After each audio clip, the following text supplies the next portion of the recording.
kami dari kelompok 5 yang beranggotakan saya Cynthia Mesyata, saya Siva Mujaja, saya Indonesia, saya Bintang Citra Aulia, saya Natasha. Pada mata kuliah supervisi dan monitoring pendidikan masyarakat dengan dosen pengampu Bapak Rahmat Fahmi MPD. Pada kali ini kami akan menjelaskan materi tentang alat dan metode untuk monitoring yang sesuai dengan pendidikan masyarakat. Saksikan. Baik, saya akan menjelaskan materi yang pertama, yaitu tentang konsep dasar monitoring dalam pendidikan masyarakat. Nah, jadi monitoring dalam pendidikan masyarakat merupakan proses pengawasan yang dilakukan secara sistematis, terencana, dan berkesinambungan untuk memastikan program berjalan sesuai dengan tujuan. Nah, proses ini tidak hanya menyoroti aspek administratif saja, tetapi juga menekankan pada informasi faktual mengenai pelaksanaan pendidikan masyarakat, seperti kursus, pelatihan keterampilan, PKBM, maupun bentuk pelatihan lainnya yang ditujukan kepada masyarakat. Dengan demikian, monitoring berfungsi sebagai alat kontrol, penyedia informasi, sarana pendidikan, sekaligus bentuk pertanggungjawaban kepada masyarakat dan pemangku kebijakan. Dalam pelaksanaan monitoring pendidikan masyarakat, aspek yang dimonitor itu biasanya mencakup input, yaitu sumber daya manusia, sarana prasarana, kurikulum, dan pendanaan. Yang kedua ada proses, yaitu metode pembelajaran dan partisipasi masyarakat. Yang ketiga ada output, yaitu hasil langsung berupa keterampilan, pengetahuan, atau perubahan perilaku peserta didik. Yang terakhir ada outcome, yaitu dampak jangka panjang seperti peningkatan kualitas hidup dan lain-lain. Saya akan menjelaskan tentang tujuan monitoring di dalam dunia pendidikan.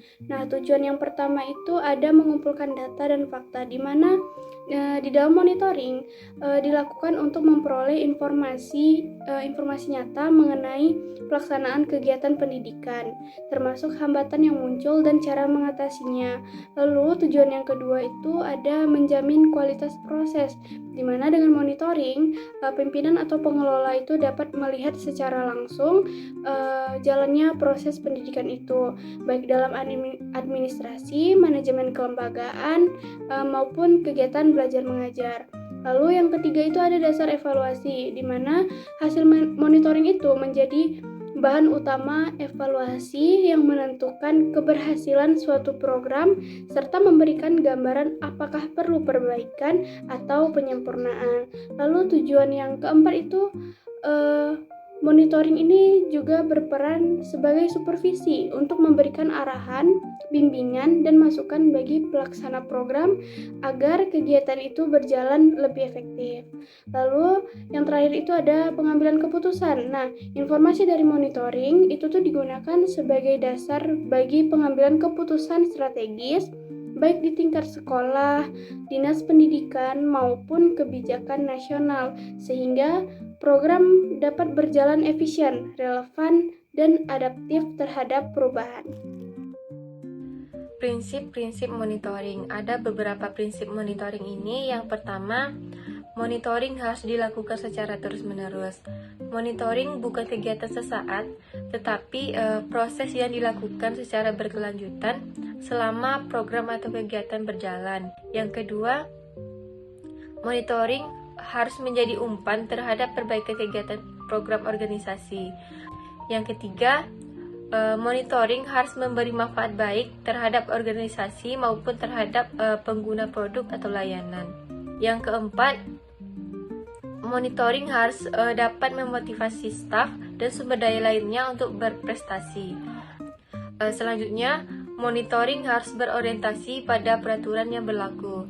Dalam pelaksanaannya, monitoring harus mengikuti kebijakan, standar, dan peraturan yang berlaku, baik di tingkat organisasi maupun pemerintah. Nah, hal ini dapat memastikan kegiatan yang dilakukan sesuai dengan ketentuan hukum dan etika. Yang terakhir, monitoring harus berorientasi pada tujuan program. Setiap kegiatan monitoring harus diarahkan pada pencapaian tujuan program. Pemantauan harus menilai apakah kegiatan yang dilakukan benar-benar mendukung tujuan yang telah ditetapkan. Dengan begitu, monitoring ini dapat memastikan bahwa sumber daya yang digunakan secara efektif dan program berjalan sesuai dengan rencana strategis. materi selanjutnya yaitu alat-alat pengumpulan data dan informasi. Pengumpulan data dalam monitoring pendidikan masyarakat menentukan kualitas analisis. Alat-alatnya yang pertama yaitu dengan cara observasi. Ini dilakukan dengan mengamati langsung jalannya program. Gunaannya yaitu bisa dengan melihat perilaku nyata dalam proses, menangkap dinamika yang mungkin tidak muncul lewat wawancara atau angket.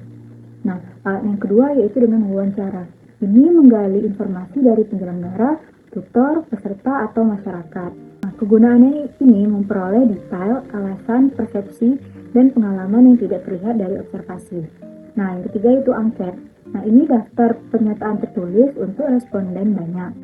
Kegunaannya itu cepat mengumpulkan data kuantitatif tentang kepuasan, efektivitas metode, dan manfaat program. Yang keempat itu ada dokumentasi. Dokumentasi ini berarti mengumpulkan arsip seperti laporan kegiatan, daftar, hadir, foto, video, notulen, atau yang lain-lain. Kelima itu ada tes atau penilaian hasil belajar. Tes ini dipakai untuk mengetahui capaian pembelajaran peserta, seperti soal tertulis, tes praktik keterampilan, atau tugas.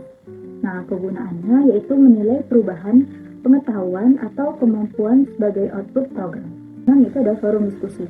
Ini tuh mengumpulkan data kualitatif lewat diskusi kelompok yang dimoderasi.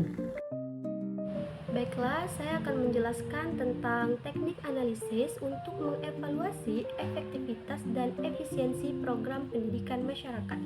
Nah, evaluasi program pendidikan masyarakat ini merupakan proses penting untuk mengetahui sejauh mana program berjalan sesuai dengan tujuan. Nah, fokus evaluasi ini terletak pada efektivitas dan efisiensi, yang mana efektivitas itu berguna untuk mengukur keberhasilan sebuah program dalam mencapai tujuan pembelajaran baik dari aspek kognitif, afektif, psikomotor, dan perubahan perilaku. Sedangkan efisiensi berguna untuk mengukur optimalisasi penggunaan sumber daya seperti waktu, biaya, tenaga, dan sarana prasarana dalam menghasilkan output. Teknik analisis yang digunakan yaitu yang pertama ada analisis deskriptif, menggunakan data kuantitatif untuk memberikan gambaran umum capaian sebuah program. Dua, perbandingan data, membandingkan capaian antar periode atau antar wilayah. Ketiga ada model evaluasi CHIPS, yang mana konteks merupakan kebutuhan masyarakat yang melatar belakangi sebuah program.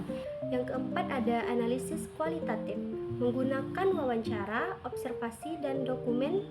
Dan yang kelima ada analisis panel dan feedback, melibatkan diskusi dengan stakeholder, sedangkan feedback langsung digunakan untuk rekomendasi sebuah perbaikan. Mekanisme pengembangan, monitoring, dan evaluasi jangka panjang bisa dikembangkan dengan beberapa mekanisme seperti desain monitoring yang sistematis. Kedua ada penguatan kapasitas SDM. Yang ketiga ada partisipasi stakeholder. Yang keempat ada pemanfaatan teknologi. Yang kelima ada pelaporan dan tindak lanjut. Dan yang terakhir ada fleksibilitas dan adaptasi.